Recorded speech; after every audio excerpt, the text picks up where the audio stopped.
Umegundua kama simu za kaka zimepungua?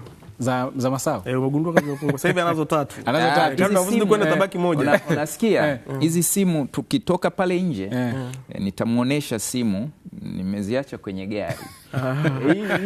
Hizi ni 3, kuna nyingine. Lakini cha ajabu sana tumia moja. Kuna nyingine, zote ziko hewani hizi. Yaani tangu tumefika simu inayotumika hapa ni moja. Inategemea kuna jambo gani kwa wakati gani. Kuna simu ambazo nawasiliana na viongozi wangu. Hapa nawasiliana na Jeshi Lupembe, mkurugenzi wa halmashauri ya Morogoro, mwenyekiti wa Shimisemita.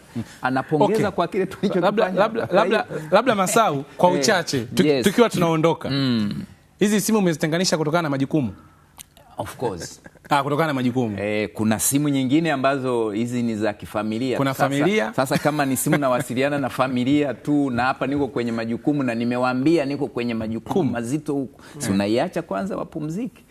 Kuna simu ambazo nawasiliana na viongozi wangu kama hivyo ninavyokuambia hapa na Sachi. Na kuna simu ya shule pia. Kuna simu kwa hiyo eneo husika.